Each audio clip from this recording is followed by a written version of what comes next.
What's up, Vetters? Patrick here with Vetted. Today's video is a special one. This is an interview that I filmed way back in the summer of 2025 while I was filming my Psionics documentary. This is the entire interview with Michael from Third Eye Drops. It's a great YouTube channel. If you haven't checked it out already, please check it out. There's a small portion of this interview in the documentary, but just a couple minutes. So this is an over-hour interview, so you can see the whole thing. And I think it's still relevant even today, especially since I'll be going to the Psi Games in Charlotte, North Carolina, coming up very soon here at the end of July, beginning of August. It's that weekend. And we start off the conversation talking about how I can't go to Psi Games last summer, and then it just goes from there, talking about psionics, consciousness, the mind. It's really, really great conversation. And again, if you haven't checked out Michael from Third Eye Drops, which I'm sure you have, but if you haven't, please go check out his channel. And don't forget that its very first feature-length documentary, Psionics, The Minds That Summon UFOs, is available exclusively now on our website, psionics.film. I'll put a link in the description. Enjoy.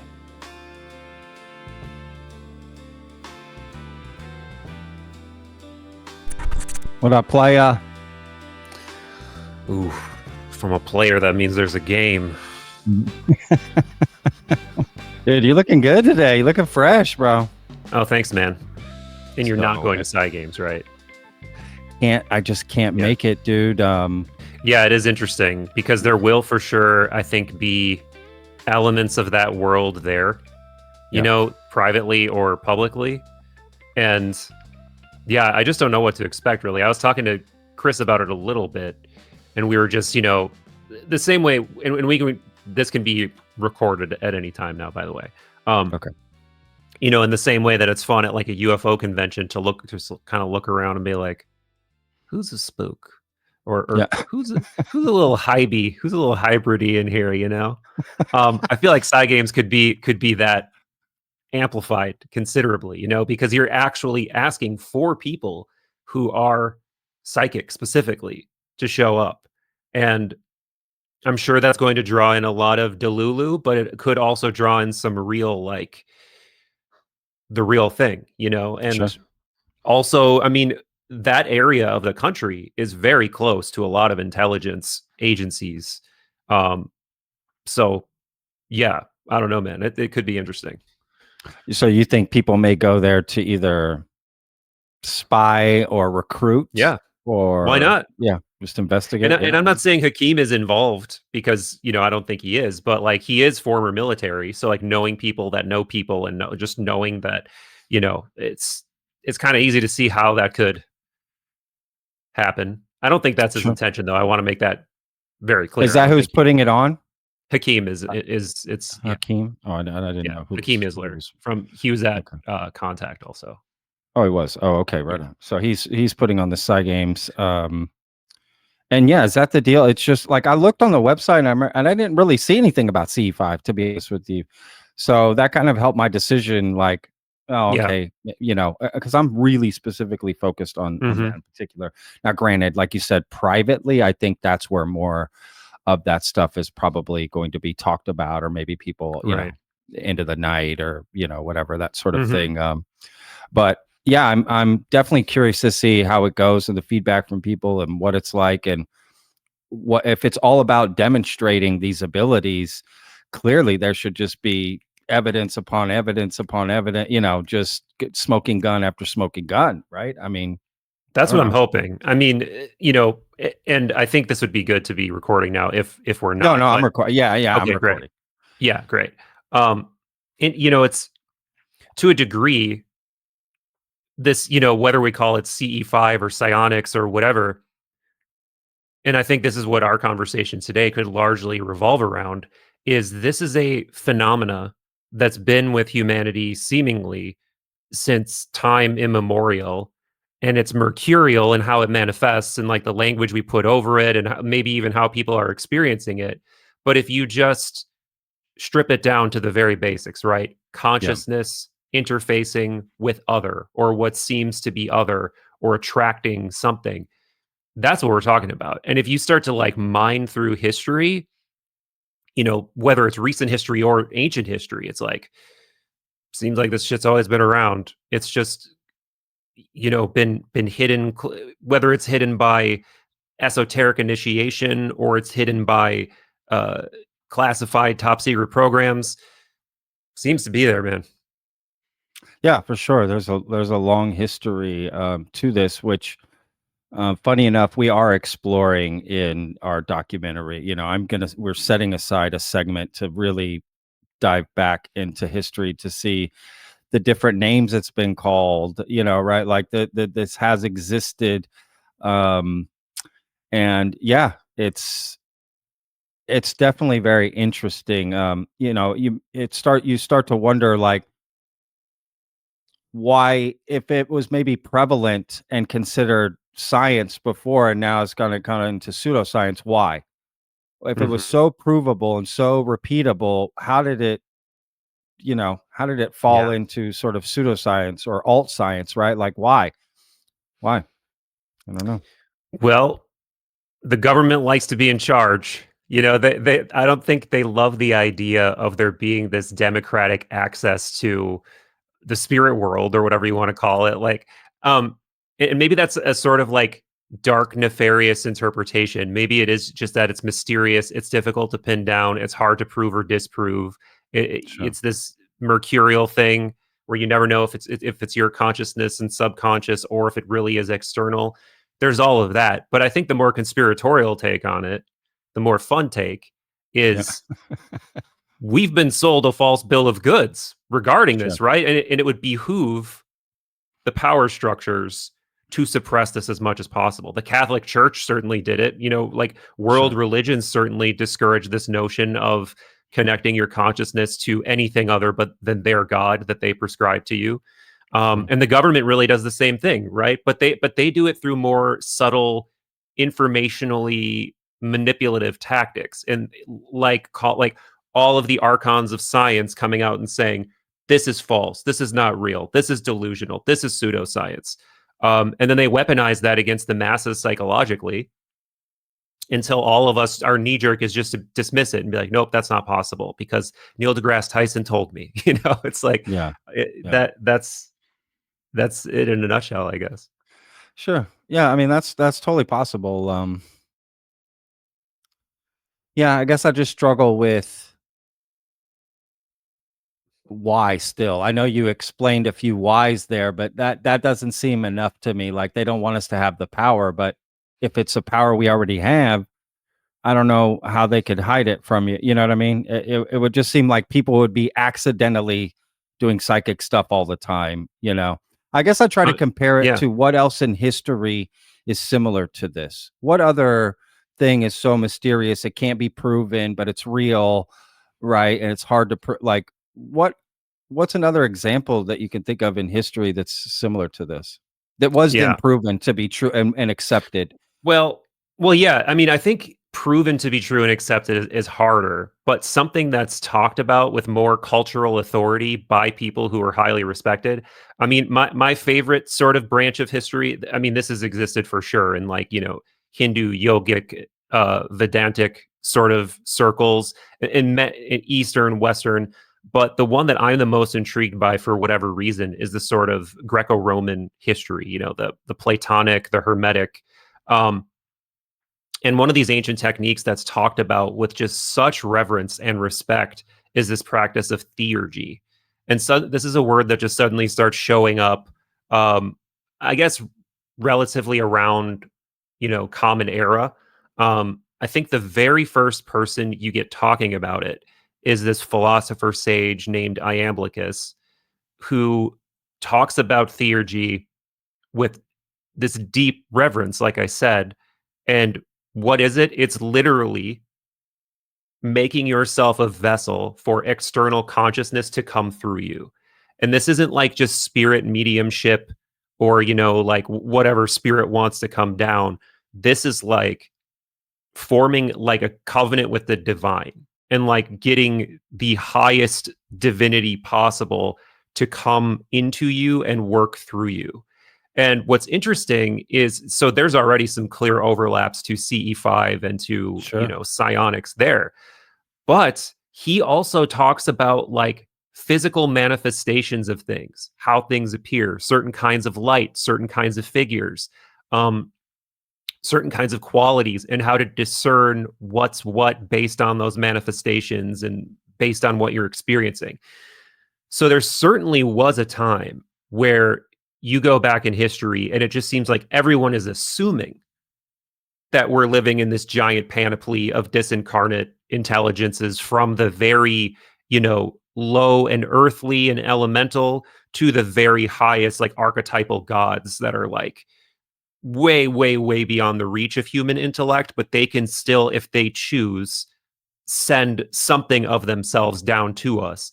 And I think that the least controversial thing to say is that this would be done psychically, but there's plenty of evidence to also suggest that there were manifestations of things that sound a lot like UAP, morphing geometric orbs and lights and stuff like that. So that's one that I'm particularly intrigued by. Yeah. No, that's definitely interesting. Yeah, I never heard that about that. What did you call it? Theurgy? Theurgy. Yeah. So it's like, like theos, like the word, like one of the, like the word for God, and then urgy, like I guess it's like working. So a lot of one of the translations you'll see is something like God working or working with the divine. Okay. So they thought it was some sort of divine intervention with them, right? Because clearly everything was a god back then, right? In that sense. That's a god or a disincarnate being. Like, to my knowledge, no one's talking about aliens at this time, like literal people who came from another planet. What's interesting is they thought there were planetary intelligences, though. Like, when you're going up their sort of hierarchy of beings, you're to them, there's like spirits or daimones, which is where we get the word demon. But to them, demon didn't mean evil spirit from hell. It just meant like disincarnate spirit. But then those demons, daimons, spirits, had like jobs, or were of a certain, they were related to other higher things. And then these other higher things would use those to do jobs, like I said. But then you keep going up and you eventually get to these planetary intelligences. And this is still stuff that you'll find in like modern esoteric, workings, as well as like trying to appeal to planetary powers. And yeah, man, there's some interesting overlap with space stuff, even if they weren't specifically talking about aliens. Sure. Yeah, that's fascinating. I remember a guy at Contact in the Desert coming up to me kind of abruptly while I was talking to a gentleman named Anthony Peake. Yeah. He was getting ready to go on stage, and I was going to introduce him. And so we're just chatting because I'd interviewed him, but we'd never met in person. And this guy comes up kind of all decked out with flair, and he looked like a waiter from Applebee's, to be honest with you. And he came up and he's just like, "Hey, I'm so and so, and just by the way, just so you know, I forget what you call it, my daemon or whatever it is. My daemon's right here." Well, and I look over and I'm like, "Right there?" He's like, "Yeah, you can't see him, but I can." I said, "Oh, okay. Well, how did I not meet this dude?" I was like, "Well, I gotta go. Send him to me next." Actually, don't send him to me. Yeah. I mean, Anthony seemed to know him and seemed to be quite intrigued by the guy. But is that basically the same thing? This guy is saying one of these being, or do you think it's different? Or I mean, that's tough. You don't know the guy or anything. So no, I know exactly what he's talking about. This is a deep rabbit hole, and I know I've talked to Anthony as well. He was on like an actual episode of Third Eye Drops, and we did another podcast at Contact in the Desert. But he has a whole book on the daimon.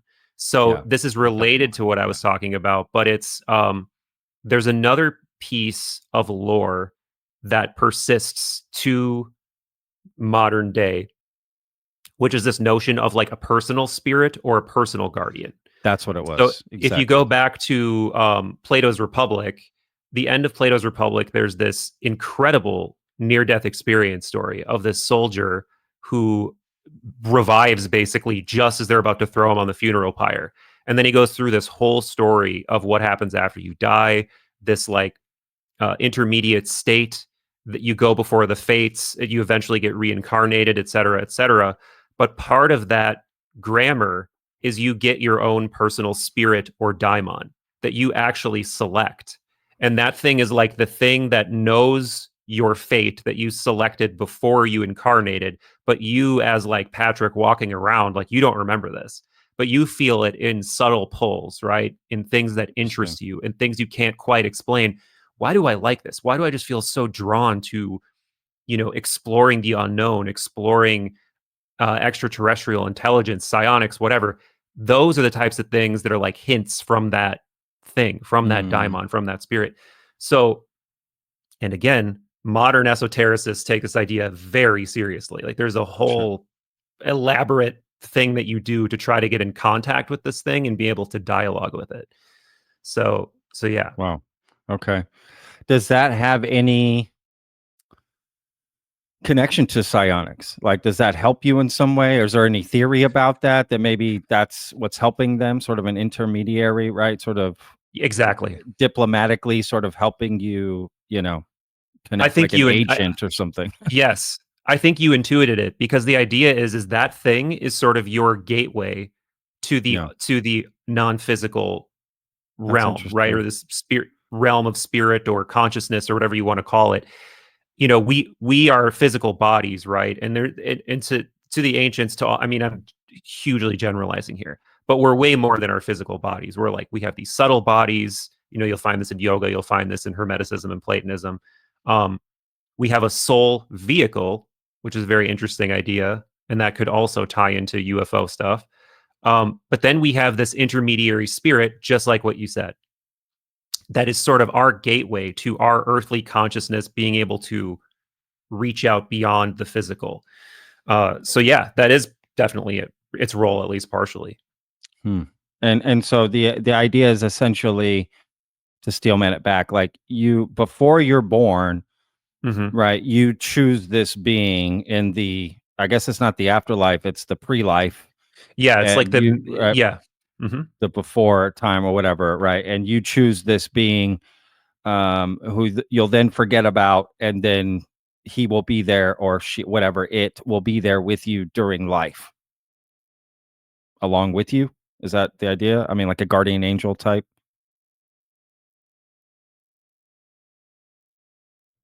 Oh, you froze, Michael. Let's see if you come back here. Oh, there we go. There we go. You're back. Okay. I don't know. It froze. I don't know. Yeah. No, but you're 100% right. Yeah, that's what it is basically. Yeah, and even there's a great book for anybody that's like really has their interest piqued in this topic. One of my favorite books is by this psychologist named James Hillman, who's kind of a student of Carl Jung. And this book is called Soul's Code. And he sort of brings this idea into a psychological, but also mythological, spiritual, modern sort of context for people. Not in like exactly a self-help way, but helping you understand yourself better on a spiritual level, using this idea of what we're talking about, that you do have a purpose, that you are this ancient soul that's gone through many incarnations, and that there's real psychological benefit to actually going through life this way. I always wonder about that with being reincarnated or being ancient soul, or, and that sounds lovely to some extent. But I also think, well, when did they all start? When did all the lives start? Like, was it just like the Big Bang? Like all of a sudden there's a billion people and they're just going to be reincarnated, or do new ones get added each generation, or how does that work? Like, what's the original life like, right? And how many? Because if things are just being reincarnated, how does the population grow? Yeah, I think that the answer that makes sense to me, and that's consistent with everything I've studied in this milieu, is that first, the idea of asking when sort of becomes nonsensical at some point, right? Because time is sort of this construct that exists in physical reality and, laws of physics in ways that we see the world working. Like space and time are this construct at the root of relativity, and that's how we make sense of the world. Like, this is there, this is over there, and I'll be there at this time. Correct. So it's this like spatial experiential relationship. But then in the realm of consciousness, that doesn't really exist. Like you can be in a state of mind, like even, through meditation, and it may not last long, ironically, because we're talking about time. Like it may not last long, but you can definitely just be like, snap your fingers and like 5 minutes are gone. And you're just like, wait a minute. Like time is, at least in terms of consciousness, is actually elastic. It's not, a second isn't a second. A minute isn't a minute. And there are interesting consciousness experiments you can do. Like, I think Itzhak Bentov in Stalking the Wild Pendulum talks about this idea where you can get into a meditative state and stare at a clock and almost make a second last longer. Like you can make the hand on the clock like linger. And it's like, to everyone else, a second is a second. But to you in your consciousness, a second can be longer, shorter. So I think that the ultimate answer is that something like a soul exists way beyond time. Like it's something that exists in a realm where probably things are fundamentally one. Like all of these traditions teach us that there's this fundamental unity that individuates itself for various reasons, or to experience certain things, or even through an accident in some traditions. Oh, I forget what I was going to ask about the daemon. Am I saying that? Daimon. Daimon. No, I want to say it right. I want Yeah. I want to make sure. Some people say daemon, but I think daimon is probably the closest to the Greek. Yeah, I'm going to think diamond. Diamond, Rihanna. Okay, got it. Diamond. Yeah, I just find that idea interesting, again, because of, even if all the souls are in some non, time, space, dimension, whatever, I just think, then what is the point of this then? Does the soul lead to this life? This is the, but like, you know what I'm saying? Like you know what I'm saying? Like I get sick, I gotta walk my dogs, I gotta work. Like this can't be what everything is meant to be. No. It seems a little odd. I agree. And I don't like the really new age interpretation. Like, you chose everything. You chose exactly that you would stub your pinky toe and get kicked in the balls when you're 11 years old or whatever. It's like, that to me just seems like such, utter nonsense. But what I do think is probably true, or what I'm more warm to, I don't know if it's true. Sure. But what I'm more warm to is that this thing of the higher self, the soul, something, can find itself condensed down into matter as a person, right? And it's some kind of relationship between consciousness and nature. And for this tradition that I'm the most interested in, the Platonic tradition, this isn't an evil prison planet like, modern alien Gnostic UFO lore, but it is probably the closest thing to corrupted and evil, because it's like this fallen shadow of a higher world. So these beings, to tie it back into, what you talk about more on your channel, these beings then would be living closer to the higher, more real reality than we are in the physical world. And that also helps explain some of the anomalous appearances of these things. Well, why can they break the laws of physics? Why can they do this? Why can they do that? And the answer is because they're not bound by physical laws. Like, they only probably occasionally even take a physical form for us to be able to see or interact with briefly. And this implies lots of questions about, like, okay, so what's crashing? Is stuff really crashing? Does that even make sense? I don't know. I don't know, like, how all of that works out together. Jake Barber seems to think so, seems to know so. But that's a wild idea, man. If you really walk through that there is some relationship between higher consciousness and human consciousness that creates this resonance, right? Such a resonance that I do think it's almost like this theurgical thing, like I was talking about earlier. Like, this thing comes into you and you become this thing to some degree consciously. I'm sure very emotionally, based on, the way Jake has talked about it, my own experiences in like altered states and stuff. You're just humming on this super heightened frequency. And then that also somehow creates something physical that shows up and can even be crashed. Like, that's unbelievable. And that's why I'm also so interested in psionics, because it's like it ties together all of these things that I'm so interested in, from, you know, consciousness philosophy, ancient esoteric stuff, and UFOs. It's just like the perfect sort of orchestra Well, of weird yeah, shit. that's a great way to put it, dude. The orchestra of weird shit. I love that. Yeah. Yeah.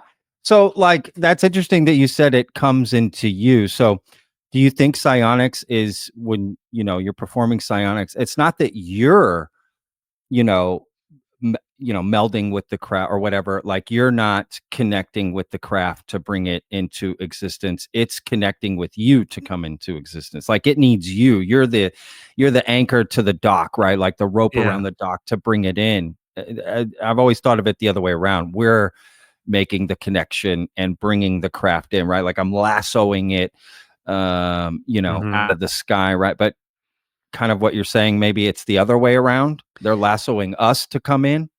I think that it's Maybe, I don't so know.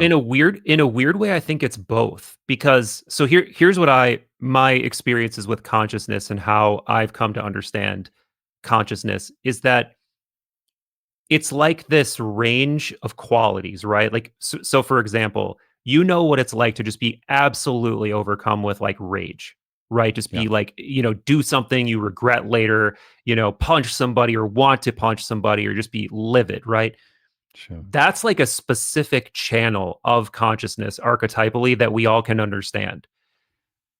And the ancients would have conceived of that as like a god. That would be like Mars energy, war energy, Aries, whatever you want to call it. Interesting. I see. Okay. Now imagine that you're purposefully like like first of all, you've done all of the, I mean, I don't know if psionic assets do this stuff. I suspect they don't take it as seriously as the ancients would have. You purify yourself. You spend your whole life essentially training your mind and body to do these rituals. And then you go into these like ecstatic states probably, and then you begin to channel something through turning your consciousness to that channel. And I think that that's probably what's happening, is it's like you become that thing and that thing becomes you, strangely. So it's not I think we think of things like this because for us it's like we must be sending a signal, like a radio signal, over to this area, and then that's where the thing is. And I don't think that's what it is. I think it's consciousness tuning itself to almost like a consciousness channel, and then that is producing the thing. That's what I suspect. I mean, I haven't successfully Sure. done this. I've never made anything appear. I've never, had a full-on psionic experience that produced a UFO, UAP, whatever you want to call it. But Yeah. my own experiences with consciousness, the most profound ones, they're all like that. It's just like you are it and it is you, and it's just this whole consuming kind of experience. Sure. Um, yeah, I mean, I started to think about like eating something, right? You eat something, Yeah. it just becomes part of you, right? It's like, where does it stop and end? It's kind of all together. So how you have tried psionics before? No, not in that way, but I've had not a lot, but I've had a relative amount of experiences that are consciousness based Sure. experiences where I felt like I was connecting to either external energy or an actual external presence. Like a lot of this, of course, included like psychedelic molecules. But as you know, I also went to Monroe Institute and had an out of body experience that was truly shocking to me. So Of I think course. all of these things are in the same arena. They're I all gotcha. different. It's not, I Sure. don't think it's all necessarily one thing, but I think we are just so absolutely robbed of this kind of knowledge. Like we don't learn anything about our consciousness, how to tune our consciousness, how to use it, what it's capable of. It's like it doesn't even exist unless Sure. you personally later in life go down these rabbit holes, or you're just naturally born with some kind of gift where you're having weird shit happen to you or psychic stuff happen to you from a young age. Like most people just act like it isn't there. And to me, it's the most profound, interesting mystery about life that there is like, what is consciousness? Because I think that's the root mystery of all of this stuff. Like UFOs, UAPs, everything we've talked about, it all seems to happen within consciousness. No, I agree. And it is fascinating, and no one has that answer. That's why dismissing really anything is, you can't really genuinely, I think it's very disingenuous, because if we don't understand consciousness, how can you dismiss certain things? Now, you may be able to say there's no evidence of that right now that I see, but to just dismiss any of this outright as is, it's not possible at all, seems disingenuous if we don't know what we don't know.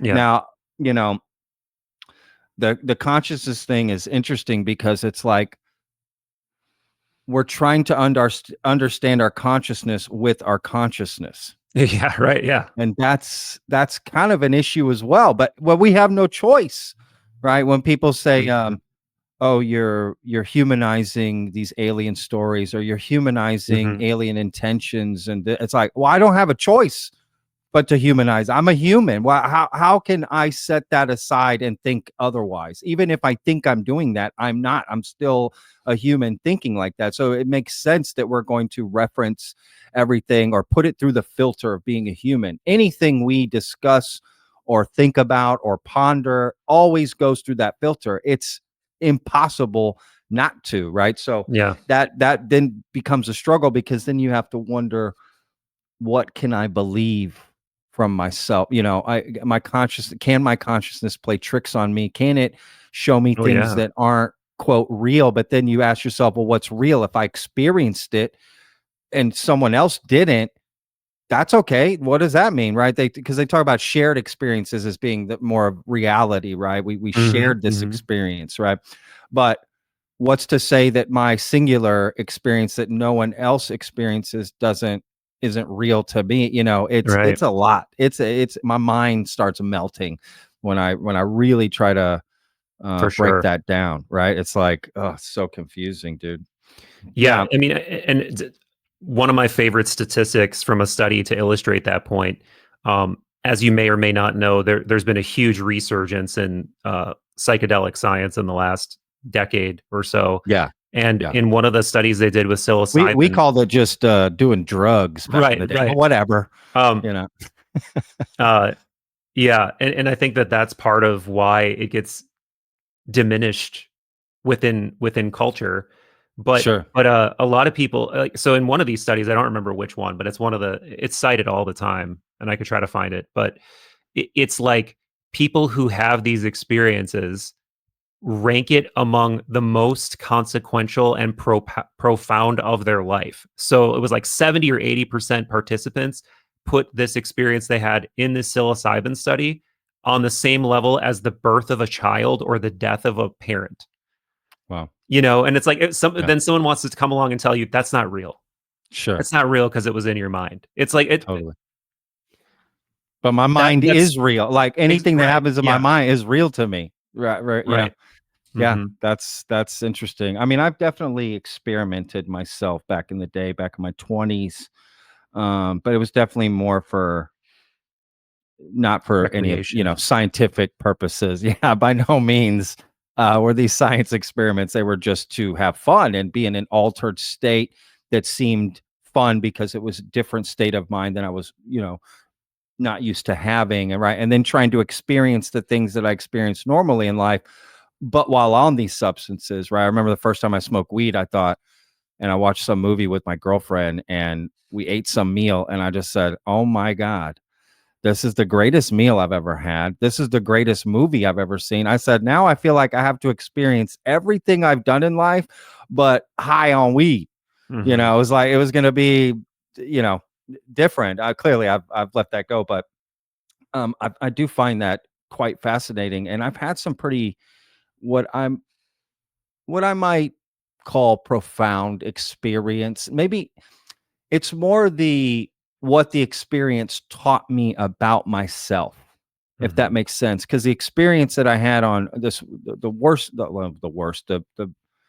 most mind-altering experience I've ever had is when I smoked, I think it's sativa. salvia. Oh, No, salvia. salvia. Yeah, I meant to say salvia. I didn't mean to No, say- I always say Yeah, sativa. That's why I had Yeah. to think about it. Salvia. I smoked it one time. My buddies brought it over. They brought a camera. They set it up. I was like 26 or something. They set up a camera and they didn't tell me what was going on. And they were like, okay, just smoke this. I'm like, what is this? Just smoke it. So I smoke it. And I'm thinking it's weed. And it was not weed. No. And I remember the smoke coming out of my mouth. And literally the second the smoke came out of my mouth, boom. I mean, it was like, it wasn't it wasn't this like progressive thing you start to feel. I was instantly transported into another world that felt real as right now, but everything was weird. It was off. That my hand was in the floor and I couldn't get my hand out. My hand was literally in the floor and I couldn't get it out. I couldn't even see my hand. I could only see my wrist in the floor. It felt like Eternal Sunshine of the Spotless Mind. You know, it was like, what the fuck is going on? I see people running by that aren't there, but they were there. It was so crazy, but it scared me. And I remember afterwards, and I remember this feeling of like something closing around me, like that, like I had to get away from it. I constantly had to move forward because I felt like the world was going to close on me and I had to get in front of it. You know, it was this weird feeling. But when it ended, I thought, holy shit, I don't know anything. I don't know what is this experience I'm having, right? And it always stuck with me that like we just truly don't know what anything is. In my mind, again, is it playing tricks or is it just showing me something I just didn't have access to before? Yeah. You know, that's, I don't know. Yeah, that's one of the most profound, honest takeaways from any kind of altered state experience is it just shows you, one, how miraculous this thing that we call consensus reality actually is. That there is some channel of reality that everyone can walk around and be like, I parked my car there, and guess what? It's going to be right there when I get back. And that in and of itself becomes so miraculous when you go into these like far out states of consciousness where things don't make sense or it's not as easy to understand what you're seeing or what you are, what your relationship to other things are. And see that's a great example about the time point from earlier. Like, that's one of I haven't tried salvia for this exact reason. I always hear these like horror stories of like a minute felt like a month or whatever. I had a whole life somewhere else. and it's like, and that's what I mean is it's like time is elastic. It's all experientially based, right? Like, yes, of course, a day is a day in terms of, you know, the earth rotating and how we measure sun going it, around. Like, yes, these like cosmic cycles, your cells dividing, all of these things are objectively happening if you measure them, and you could construe those as measurements of time. Right. But the way that we measure time and the consequence of time is all subjective. It's And I think on some deeper level, if you ask yourself, okay, let's just get underneath all of these physical processes, just to experience raw experience itself underneath physical processes. Then I'm like, I don't think time probably doesn't exist, or it doesn't exist in the way that it does here. I don't think. But this is the most stoner of stoner conversations. Time, man. Let's talk about time. But I love it. Yeah, I mean, it's such a big part of who we are. I remember watching the movie Interstellar, and they had covered time in a way I had never seen before or thought about, to be honest with you, because I always thought time travel, I think, you know, Back to the Future, right? That typical thing. You jump in a time machine, you go back to another time. But they talked about time dilation in Interstellar and how time move differently depending on gravity and this, that, and the other, right? And I just thought, oh my God, this is real. Like, no wonder, like, this is crazy. Like, the entire universe is experiencing time differently all over it in different pockets. And like, what does that actually mean? And how that's very interesting. Again, we don't know anything. We just don't know anything. And we're just trying to, as monkeys, understand what this obelisk is that was presented in front of us. They built it. Yeah, like what the fuck's going on? You know, well, I think that's an interesting point again, is like back to this ancient conversation, right? when you look at these megalithic sites, you look at the precision, you look at how they're tuned to cosmic bodies and cycles, the Yeah. geometric mathematical components that are concealed within something like the Great Pyramid. Clearly, they're demonstrating all types of knowledge and fluencies that we have some of, obviously, but we clearly are not as obsessed with them and are not executing them in the ways that they were. And there are some very technical problems, like how did they move this 100-ton block miles and miles and miles, and then how did they get it up to this height? Like, yeah, those are all very serious questions that I would love to know the answers to, but also just the why, right? Like there is a deep why that you would ever do something like that I don't think we understand. I don't think just the idea of it being a tomb makes sense. I don't think, some of the other exotic ideas about it being like a power plant, maybe, but I haven't seen, super compelling convincing evidence of that. But what I do think is clear is that a human wouldn't do something like that without just like the deepest possible reverence for something. Sure. And what would make you have reverence for something is probably if you have a real relationship with it. Like you probably have a real relationship to something that is compelling you or making you want to build something in tribute to it. And I Sure. think that's probably how these ancient cultures got this knowledge, is from external consciousnesses, alien consciousnesses, sacred, whatever you want to call them. I don't know what the best word is. Some synthesis of all of the above, probably. Because other than that, I just, what is there? And the interesting, not uniformity, because every culture is different, but there's so much overlapping. Like from a South American pyramid to an Egyptian pyramid to a place in like India, like they're different, but they're very similar at the end of the day. Like these megalithic pyramidic structures that are covered in sacred imagery and using unknown arcane building techniques and stuff. Just what else is there other than being in touch with something higher than yourself or other than yourself? Yeah, that's a great point, and I've often wondered that myself. And there could be a very boring answer. But I would like to think there's something a little bit more. I've actually been to Chichen Itza, Cool. down in the oh my God, I can't even think of what it's called. The region, Yucatan, down in the Yucatan. I backpacked all that with my wife. I actually proposed to her there under the pyramid late at night. Security took us away. It was great. We were all alone. Beautiful. But seeing it in person and seeing all these structures and just having those same thoughts, right, while I'm there and dealing with the heat and getting mad at other tourists, and it's like you just start to wonder why and how is it, a lot of these tribes or whatever we're calling them, civilizations, didn't have contact with each other, but they came to the same ideas and they came to the same, maybe not conclusions, but at least ways to express how they felt about the life and reality they lived in. They felt compelled to do some of the similar things, right? Build these structures, dedicate it to something bigger and higher than themselves. Why? Where does that come from, right? Like, and then I think about evolution.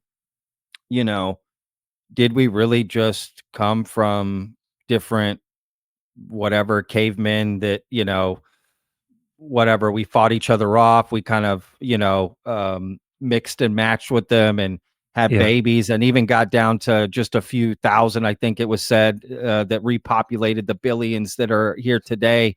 But when did that thing happen? Yeah, the lights come on. Yeah. When did we truly separate ourselves from the rest of whatever, mammals, reptilians, the rest of the life on this planet? And I would even go so far as to ask, did we really separate ourselves? Are some of these species on Earth equally as conscious as we are? They just chose not to, create societies and build structures and, wear clothes and have language and, art and, whatever. So I don't know. It's fascinating. It's very fascinating and very tricky because it's such a deep rabbit hole. And there's part of me that wants to just like knee jerk dismiss evolution because it's just not sexy, right? This idea of just like failure and hill climbing and random mutations over the course of millions and millions of years. It's not a fun story. Sure. But here's the thing is I think that there is real evidence to demonstrate or to suggest external intervention at some point. Whether that is like an alien hybrid sort of thing or a higher consciousness sort of thing that takes a pre-existing hominid and genetically manipulates it to make it evolve faster, or it's like the Terrence McKenna, Dennis McKenna stoned ape theory, or it's the like, which I like that a lot actually. No, yeah, for sure. I like it better than the traditional. And for people that don't know it, there's essentially a very logical argument based on neuroscience to make a case for the idea that an early ape ancestor could have eaten a bunch of psychedelic mushrooms and essentially grew its cognitive capacities considerably. This would have given it a big evolutionary like survival fitness payoff, right? Because now it hunts better. Now it, I think it like raises visual acuity. You can see in the dark better. You can see further, sharper. So that gives you the ability to actually grow literal brain size and brain capacity, but also survive better. Or is it just that consciousness is smarter than we give it credit for? And I think there's, this is a whole rabbit hole too, but there's this guy I've done a pod with named Michael Levin, who's a biologist at Tufts, like legitimate super genius who's in traditional academia, who has proven, I think, in different studies that consciousness is way smarter than we think it is. And it can't just be the organism's consciousness that's figuring something out. So for instance, I just watched this lecture where they took either like, it's flatworms or some very simple organism, and they put it in a solution that burns their heads off, like literally. Wow. And they figure out and it's, I don't remember what it is, but it's some chemical that does not exist in nature in this form ever. So you could never make the argument that they evolved a long time ago to figure this out. During this process of like however long this takes for them to like be burning their heads off, they rewrite their own genetic code so that thing doesn't burn them anymore. And then they regrow their heads and survive. So it's stuff like that where you have to ask the question, where is that intelligence coming from? Because that thing doesn't know how to do that. There's some kind of consciousness inside of the organism, above the organism, within the species or whatever that we don't understand, that organizes itself, that tries to live, that, he does other studies too, where they try to fuck with embryos and embryos fix themselves. It's wild, man. Like there are hidden intelligences all around us. And again, this kind of evokes alien, extraterrestrial, or non-corporeal intelligence talk, because it's like, what is that?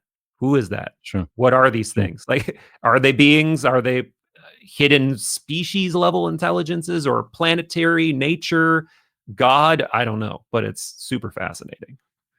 No, that is crazy. That is crazy to think about, something written in their DNA that, or whatever, right? Yeah, that I never heard that. I think no, go ahead. No, I was going to say, if I can give you the lecture and the more info on the dude, if you want to flash something on the screen, or if you're just curious, he's doing crazy work. Sure. I think about evolution, and I think clearly evolution, well, maybe not clearly, but to me evolution exists. Clearly we evolve. Like, to me, we evolve. I mean, I evolved just from a baby to today. I'm not the same person I was 10 years ago. I've evolved. But could there have been this, like you said, this spark, something that because the stone ape theory is great, but that's still just us doing it, right? That's us evolving with the things around us. But the idea that this other civilization, more advanced as us, said, we want to make these apes, more advanced, or at least, I don't even know what their intention might be, like to give them a consciousness, or did we have a consciousness but it was different, self-awareness. But then you ask why would this other civilization come in and want us to move on? And then is that the reason why we can have these sort of connections, right, psionically, with whatever this phenomena is because we kind of have this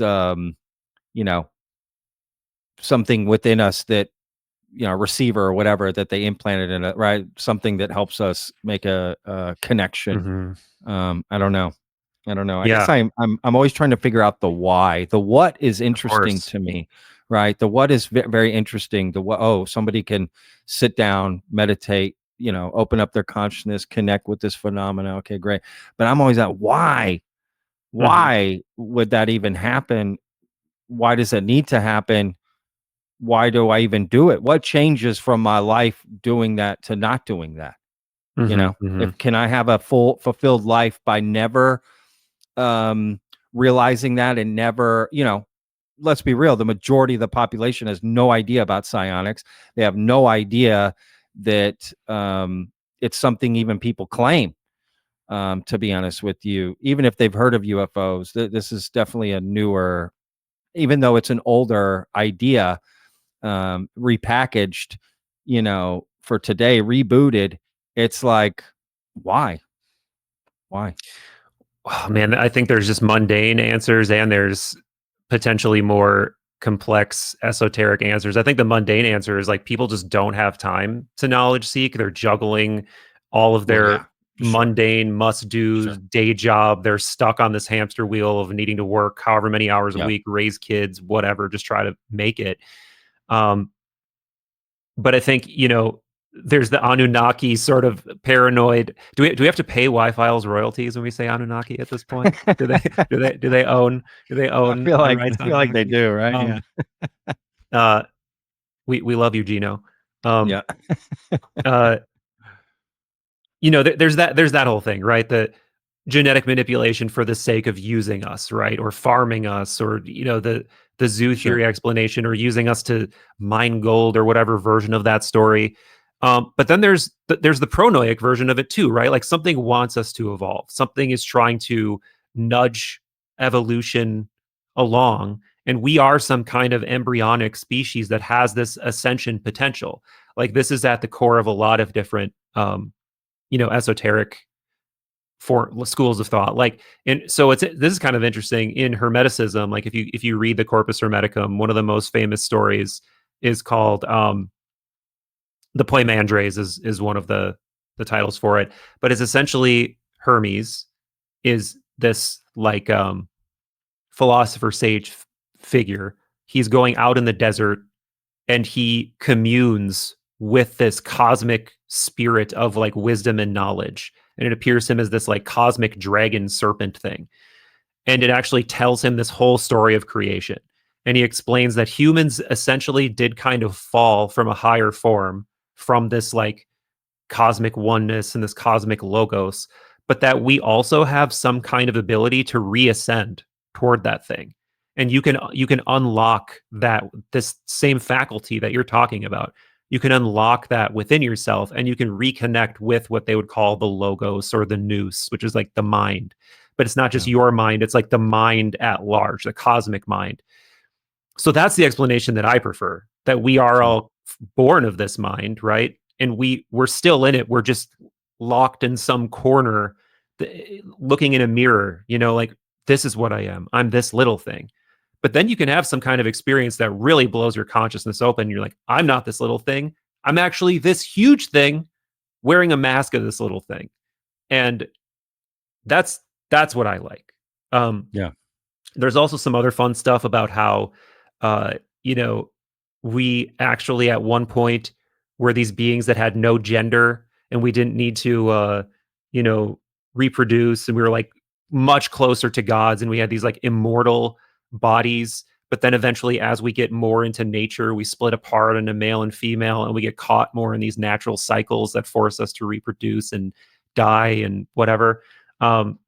It's fun stuff. Everybody should. I mean, if this sounds interesting to people, it's it's mind-blowingly rich, beautiful stuff. Oh yeah, for sure. I often wonder, I wonder what you think about this is so I guess my fear sometimes for some people, and to Mhm. each their own, everyone can live their life the way that they want. But let's say for me personally, I think as far as I know, I only get this one life, and this is what I have, right? That objectively, that's what I know. I may think some other things, but I Yeah. don't know for sure. So I think I got to live this life the most I Mhm. can. And I often find people talking about, later on, that's when it'll be great and life will be better Yeah. then, and this is just, this is a train stop right now. There was pre-life and that was awesome. I picked a diamond, and I got things popping. And then in the afterlife, I get a new body and things are going to be great. But right now, I'm just at the bus stop, and I think, I don't like that way of Mhm. thinking because I think Right. live your life now. It's like being on vacation and thinking about work, Yeah. like, no, enjoy your vacation, enjoy this life and live it to the fullest. Because I do find some people, you know, like romanticizing a lot of these things, right? Where it can start to affect their Yeah. their real life, and they're not anchored anymore in reality. Because I think it is great to think about these things and take the time. Like you said, some people don't even have the benefit of taking the time to explore these ideas and Mhm. thoughts, right? Just from their daily grind. So, I'm grateful that I even have the time to think about it, but I also don't want it to overwhelm my life and I don't live it anymore because well, that the real life's coming later, that this Right. is no big deal. And I don't know, does that something you think about? For sure. Yeah, and I think that if there was a stronger version of me, maybe I would be more austere and I would be like living a very simple, stripped down lifestyle that's dedicated to doing more serious consciousness work, like meditating all the time, really, really just working on myself and my consciousness in that way. But as you know, from hanging out with me at Contact at the desert in the desert, I I'm a normal dude. Like I would Yeah. consider myself, honestly, to be like sort of a temperate middle pather. And I think Yeah. that that's probably the best prescription for most people. I mean, that's in the Pythagorean golden verses from thousands of years ago. Like you don't need to abstain necessarily from everything, but be in control of your passions. Like don't go the Epicurean route where you're just like trying to exercise every earthly pleasure. Like whoever comes out of that saying, Sure. that was a great idea to just like, Yeah. like just Yeah. completely dive headfirst into excess and do as many drugs, have as much sex, get as Sure. connected to all of my physical things as possible. That was perfect. That was the best. If anything, it seems like everybody knows intuitively or learns the hard way that that is not the path That's to true. deeper satisfaction. So I try to just kind of keep it like temperate middle path. I feed the animal, but I don't let it run wild, sort of thing. Sure. And Yeah. I think that's probably the best that most of us can do in this culture, right? Like we live in a culture that's not set up for that. Like you really need to pull away with serious dedication and force to live in any other way. That's And I true. commend people that do that, but Yeah. maybe I'm not strong enough in this lifetime. It's a struggle. But life's hard, right? The older you get, that's what you realize. Life's tough. You do the best you can, and that's it. No, I, Yeah. I agree. I think because on this journey that I'm on, and I've already spoken with people that I'm going to be meeting with. I've had some really long conversations with them, kind of like we're having right here, right? Hmm. And they're telling me a lot of things about what they've seen, what they can do.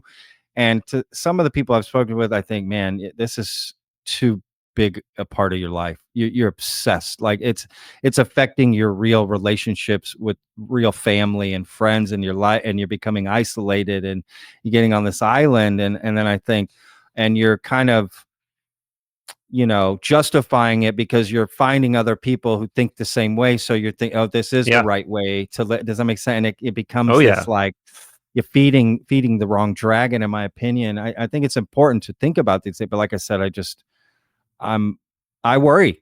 I guess I'm just a Yeah. worrier. I worry about people it just going too far in their life, but but not trying to not trying to like say that it's not real or serious to them or these things aren't happening to them, but for that to overwhelm them Right. completely and everything fall apart around them, it just doesn't Hmm. seem like the way to go, you know.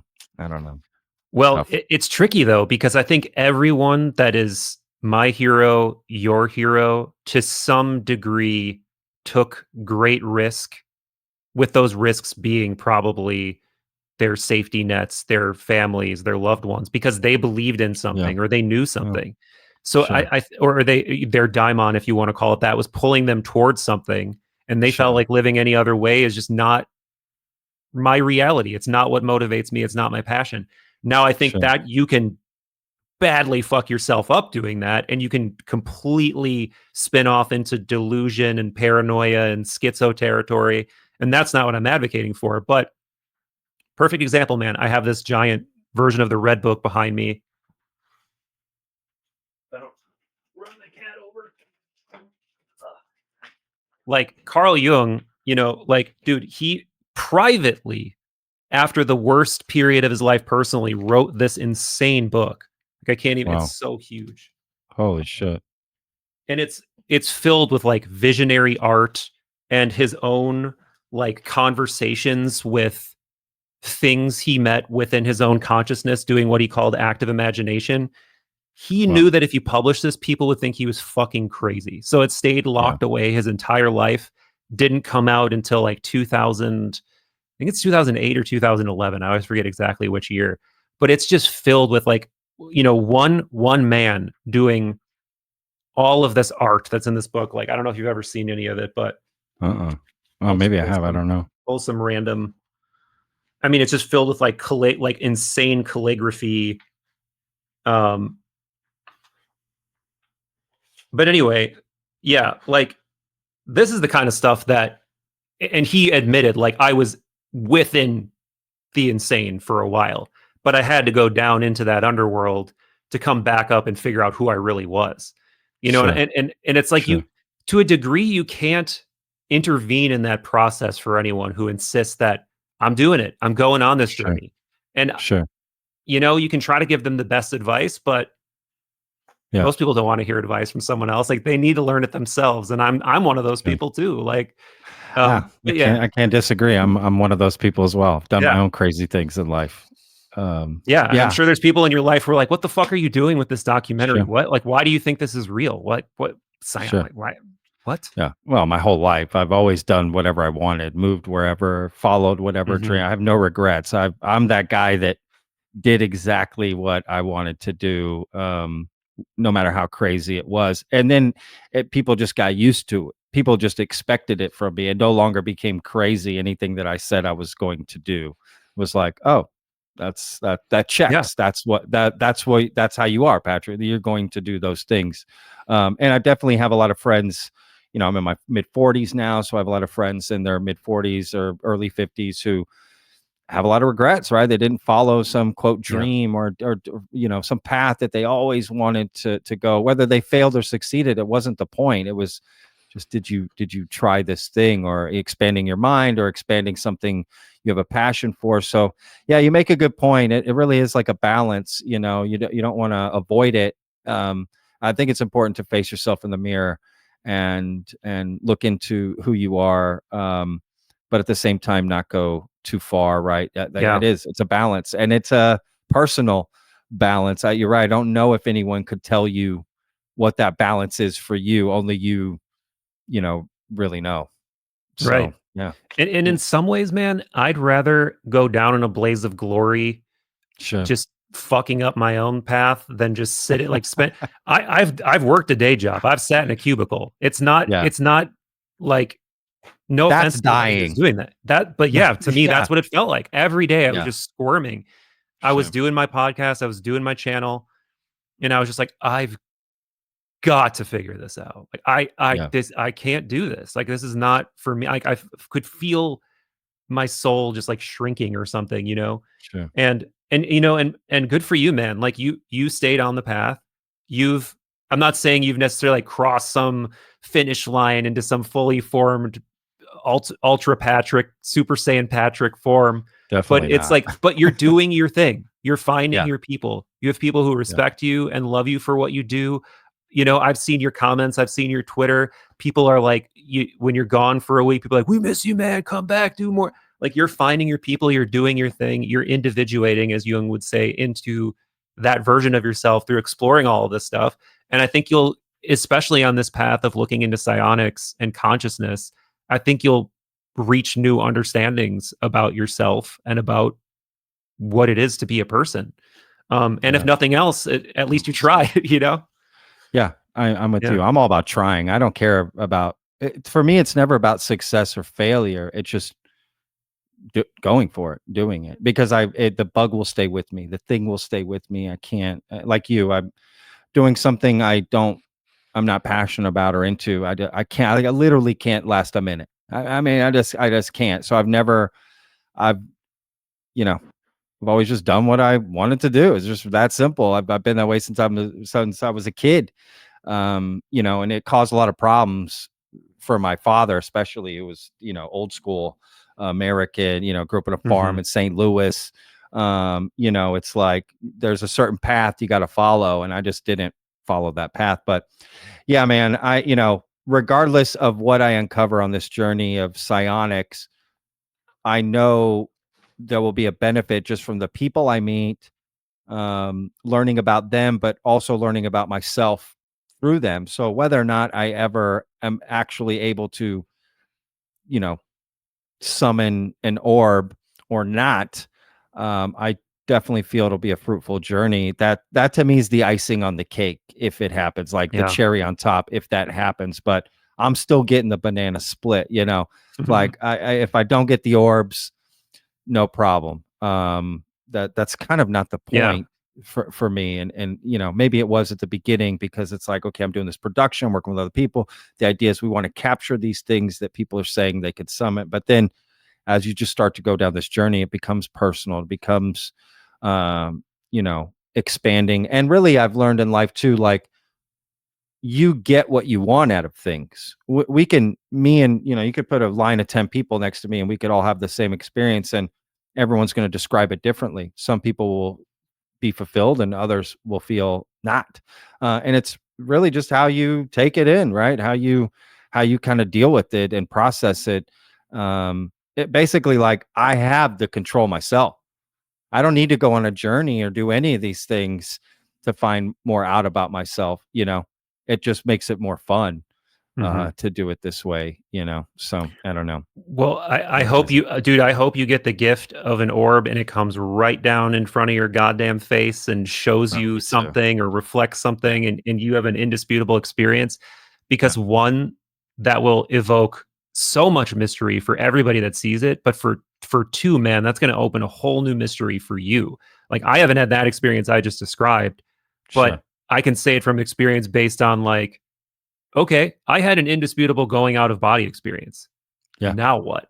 You know, it opens this whole absolute floodgate of a new world of new possibilities that are like a Pandora's box of mystery. And they're great gifts, but at the same time, they're also great, just like endless labyrinths of, you know, that you could spend your whole life on, and people have spent their whole lives on, that it's almost like, be careful what you wish for. But it's an initiation, man. And I think you have the perfect disposition for it, because you're not just out here ready to accept whatever random bullshit you're told or little tiny glimmer of something you see in the sky. Like, you want to know what's real. And I think that's the best disposition to have. Oh, right on. Look, I don't want to take up too much more of your time. I am going to save this for the documentary. Okay, what That's cool. we're recording right now. I mean, clearly not all of it, but you know, piece here or there that we'll pick and choose, and then I'll release the whole thing after. That's what I'm planning to do. Cool. With all the content, all the stuff, like after it comes out, all this extra footage, right, that I'll be able to release on Vetted. But with that said, before you go, I do want to get a quick comment for you that I am going to use in a video today, because right before we jumped on, I was editing a video about your interview with Chris Ramsey.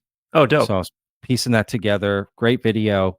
And I thought, oh, well, I'm going to talk to you now. Yeah. I'm going to throw this little bit in there. So I wanted to ask you Perfect. specifically what I covered in the video is kind of what you teased at the beginning of your video with Chris, which was a great interview, man. You guys have such a good rapport. It was y'all are so smart. I'm thinking, I feel like such an idiot listening to this. I can't understand half the words Michael says. First of all, you're like Jesse Michaels, dude. You have vocabulary beyond me, dude. You know, I come from the streets, dog. I don't know these words. But regardless, what are your thoughts? You did give it in the video Yeah. a little bit, but you know, now that you've had maybe more time to process, what are your thoughts on Chris's theory about, you know, it being what we're seeing, the phenomena as of a sort of a response to this system that's set up, Yeah. essentially. Yeah, man. This is such deep, fertile territory that Yeah. is multi-layered. So for me, so just to summarize, where Chris is getting this from primarily is through a combination of lore and the 4chan whistleblower, right?